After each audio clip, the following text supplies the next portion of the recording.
இந்திய பிரதமர் மோடி முதல் முறையா உக்ரைன் போயிருக்காரு. 2 நாட்டுக்கு போர் நடக்கிற இந்த சமயத்துல மோடி அங்க போறது சரியா இருக்காதுன்னு உளவுத்துறை அதிகாரிகள் எல்லாம் எச்சரிச்சிருக்காங்க. ஆனா எதையும் கண்டுக்காத பிரதமர் மோடி இன்னைக்கு உக்ரைன்ல போய் இறங்கி இருக்காரு. இவ்வளவு அவசரமா மோடி உக்ரைன் போறதுக்கான காரணம் இப்ப வெளியாகி இருக்கு. அது என்னன்னு கடைசியா சொல்றேன், தொடர்ந்து பாருங்க. ரஷ்யாவுக்கும் உக்ரைனுக்கும் இடையில பல ஆண்டுகளாக போர் நடந்துட்டு வருது. சாதாரண இடப்பிரச்சனையில தொடங்கின சண்டை இப்போ 2 நாடுகளுக்கு இடையிலான பெரிய போரா உருவாகி இருக்கு. இதுலயும் கடந்த 2 வருஷமா இந்த போர் தீவிரமாகி இருக்கு. முன் எப்பவும் இல்லாம முதன்முறையா உக்ரைன் படைகள் ரஷ்யாவுக்குள்ள நுழைஞ்சு அவங்கள கொஞ்சம் கொஞ்சமா காலி பண்ணிட்டு வராங்க. பொருளாதாரம் மற்றும் படைபலத்துல பெரிய நாடாக இருக்கக்கூடிய ரஷ்யாவை சின்ன நாடான உக்ரைன் குறைந்த படைகளோட ஓட விடுறத உலகமே ஆச்சரியமா பார்த்துட்டு வருது. ரஷ்யாவும் இந்தியாவும் எப்பவும் நல்ல நண்பர்களாவே இருந்துட்டு வராங்க. 3வது முறையா மோடி பிரதமரான பிறகு அவரோட முதல் சர்வதேச பயணமா ரஷ்யா தான் போனாரு. அந்த சமயம், அதாவது ஜூலை ஆரம்பத்துல ரஷ்யா உக்ரைன் மேல பெரிய ஏவுகணை தாக்குதல் நடத்திக்கிட்டு இருக்கு. சரியா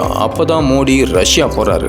அங்க மோடியை என் அன்பு நண்பர்னு சொல்லி ரஷ்ய அதிபர் புதின் கட்டி அணைச்சிருக்காரு. இந்தியா எப்பவுமே போருக்கு சப்போர்ட் பண்ணாது. இரு நாட்டுக்கும் இருக்கிற பிரச்சனையை அமைதியான முறையில பேசி தீர்த்துக்கிறதே நல்லது. இதைத்தான் நானும் என் நாடும் வலியுறுத்தும்னு பேசியிருந்தாரு மோடி. இது மட்டும் இல்லாம அமைதி பேச்சுவார்த்தைக்கான முயற்சிக்கு உதவும் தயாராக இருக்கிறதா மோடியும் சொல்லியிருந்தாரு. ஆனா மோடியோட ரஷ்ய பயணத்தை கடுமையா விமர்சிச்ச உக்ரைன் அதிபர் ஜெலன்ஸ்கி உலகின் மிகப்பெரிய ஜனநாயகத்தின் தலைவர் மாஸ்கோவில் இருக்கிற உலகின் கொடிய குற்றவாளியை ஆற தழுவுகிறார். இது மிகப்பெரிய ஏமாற்றம், அமைதி முயற்சிகளுக்கு விழுந்த அடின்னு சொல்லியிருந்தார். இதுக்கு பிறகும் இந்தியா கடுமையா ரஷ்யாவுக்கு ஆதரவு தெரிவிச்சிட்டு வந்துச்சு. ஆனா உக்ரைனை எதிர்க்கல. ரஷ்யாவோட ஆயுதங்கள் என்னன்னு பல விஷயங்களுக்கு இந்தியாவை ரஷ்யா தான் நம்பி இருக்கு. அதனால இந்தியாவில் ரஷ்யாவை பகச்சிக்க முடியல. அதே நேரம் உக்ரைனையும் எங்கேயும் விட்டு கொடுக்கல மோடி. அமைதி பேச்சுவார்த்தை தான் ஒரே தீர்வுன்னு அழுத்தமா சொல்லிட்டு வந்தார். இப்படியான சூழல்ல தான் இன்னைக்கு உக்ரைன் போயிருக்கிற மோடி புதின் சொன்ன ஒரு தகவலை ஜெலன்ஸ்கி கிட்ட சேர்க்கறதுக்காகத்தான் உக்ரைன் போயிருக்காருன்னு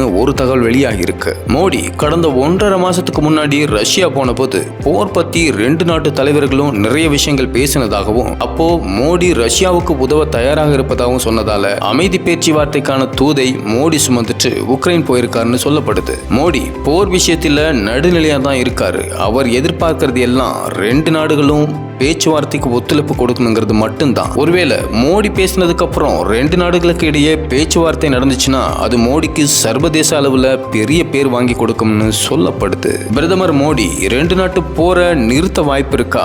உங்களோட கருத்தை கமெண்ட்ல சொல்லுங்க.